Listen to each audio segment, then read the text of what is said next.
Saudara-saudari yang terkasih, hidup kita sesungguhnya adalah perjalanan menuju Allah. Dengan mempertahankan nilai-nilai Kristiani, melaksanakan kehendak Allah, dan berusaha menjadi sempurna seperti Bapa sempurna adanya. Tak jarang dalam perjalanan tersebut kita mengalami apa yang saya sebut penyakit L. Lemah, letih, lesu, leles, lunglai, dan letoy. Hingga kita pun berteriak, capek deh. Mungkin capek deh ini menjadi guyonan. Tetapi bagi orang yang mengalami sungguh capek hidup ini. Mau apa lagi? Atau orang berkata pada tingkat yang lebih parah dan berkata, sakitnya di sini. Dan sungguh bagi orang yang mengalami, bukan lagi guyonan, sungguh orang mengalami sakit. Pada saat itu kita butuh diperbaharui. Agar kekuatan awal muncul, semangat baru tumbuh. Yesus menetapkan Ekaristi untuk merestorasi hidup spiritual kita, agar kita dapat bertahan sebagai murid-muridnya. Melalui Ekaristi, Ia memberikan dirinya sebagai bekal perjalanan sebagai murid Tuhan. Saudara-saudari yang terkasih, seorang pelayan restoran menawarkan menu kepada para tamunya. Dan ia mulai berkata, silahkan, ini makanan enak-enak. Lalu sang tamu berkata, mahal sekali mbak. Ya, namanya juga enak, makanya mahal. Yang ini bagaimana mbak? Yang ini enak. Kalau yang itu enak juga. Yang ini enak juga. Lalu tamu itu berkata, mbak pernah coba? Ya belum mbak. Mana mungkin saya bisa kebayar segitu? Ya belum coba. Bagaimana mungkin? Tahu enak, tetapi belum mencicipinya.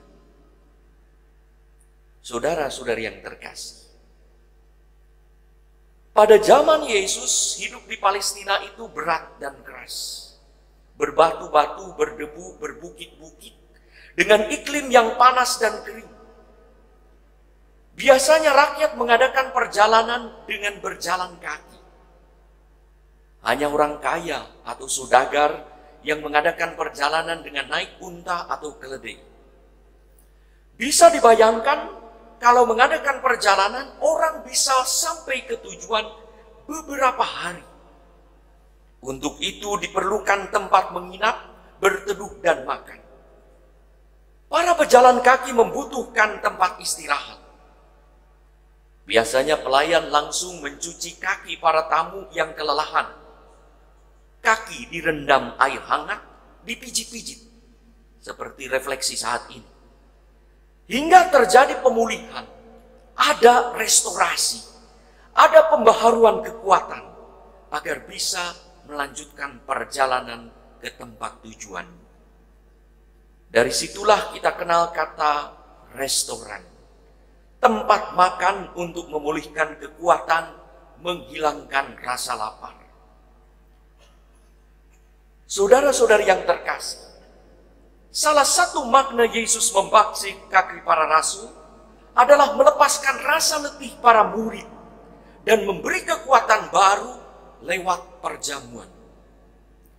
Makanan dan minuman yang disajikan dalam restoran Yesus adalah menu yang paling dibutuhkan oleh murid agar dapat meneruskan perjalanan perutusannya yang kelak akan dipercayakan Yesus. Menu yang disajikan oleh Yesus adalah apa yang paling mahal, yaitu hidupnya sendiri. Inilah tubuhku, inilah darahku. Siapa yang telah menyantapnya dapat melaksanakan apa yang Tuhan minta, yaitu meneruskan perjalanan, melayani sesama, mewujudkan kasih, menghadirkan Allah. Kata Yesus, jikalau aku membasuh kakimu, aku yang adalah Tuhan dan gurumu, maka kamu pun wajib saling membasuh kaki. Saudara-saudari yang terkasih, ada acara kuliner di televisi banyak sekali, antara lain OK Food, Demen Makan, Detektif Rasa, Wonder Food, Master Chef, dan lain-lain, baik di TV lokal, nasional maupun internasional. Apa yang kita rasakan ketika kita nonton sajian enak tanpa kita makan? Seperti pelayan menyajikan dan tahu enak, tetapi tidak pernah merasakan enak. Saya search di internet, ada banyak restoran yang menyajikan makanan mahal-mahal. Satu contoh, Las Vegas, $5.000 untuk satu orang. Di Salerno, $9.315 untuk satu orang. Dan yang termahal, di Footrest Resort and Spa, Sri Lanka, $14.500 untuk sajian makan satu orang. Apa rasanya?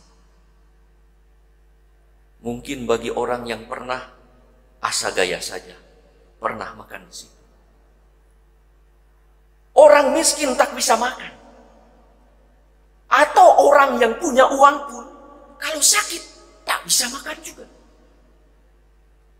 Ekaristi bisa dimaknai juga sebagai restoran spiritual bagi para murid Yesus. Bagai restoran enak yang dicari dan dinanti, hingga orang antri. Ekaristi pun dinanti dan dicari oleh kaum beriman yang sedang berziarah di dunia ini. Yang menjamu kita istimewa, Yesus. Ia menjadi tuan rumah yang menjamu di restoran itu. Maka sebagaimana kita diundang, kita memberi hormat kepada tamu. Dan ketika perayaan Ekaristi kita juga memberi hormat. Macam-macam reaksi kita. Tergantung kita menanggapi. Ada orang kaget karena bunyi kering, memberi hormat. Apa yang kita? Apakah sungguh kita memberi hormat kepada Yesus yang hadir di sini? Di mana hati budi kita? Pernah terjadi suatu saat ada seorang ibu yang menyembah, membawa dua anak, anaknya ribut, menyanyi, waktu kering, ibunya menyembah, langsung begitu menyembah lagi. Bagaimana mungkin seorang yang sungguh menyembah, menghormati, pada saat yang sama menyakiti anaknya? Tanpa Ekaristi kita tidak mungkin hidup sebagai murid Yesus yang sejati. Melalui Ekaristi kita diteguhkan oleh Tuhan yang kita imani dan kita ikuti. Yesus mewariskan kepada kita malam ini apa yang sungguh kita butuhkan, yaitu bekal rohani yang mutlak untuk hidup. Yesus berkenan menyatu dalam diri kita, agar kita kuat melaksanakan perutusannya. Harga menunya sangat mahal, tak terbayar, maka tidak ada harganya. Oleh karena itu, semua orang boleh hadir dalam restoran Yesus dalam perjamuan Ekaristi. Siapapun boleh datang. Siapapun boleh ikut menyantap. Saudara-saudari yang terkasih, marilah kita menjadi tamu yang menikmati Ekaristi sebagai santapan yang kita rindukan saat ini. Jangan sampai kita hanya menjadi seperti pelayan restoran atau penonton TV yang tidak pernah menikmati menu nikmat yang disajikan dalam Ekaristi. Sakramen Ekaristi luar biasa. Segala sesuatu bisa diganti dalam teknologi yang baru. Doa, puji-pujian, membaca kitab suci. Tetapi ikut serta di dalam perayaan Ekaristi tidak bisa tergantikan tanpa kehadiran kita di situ.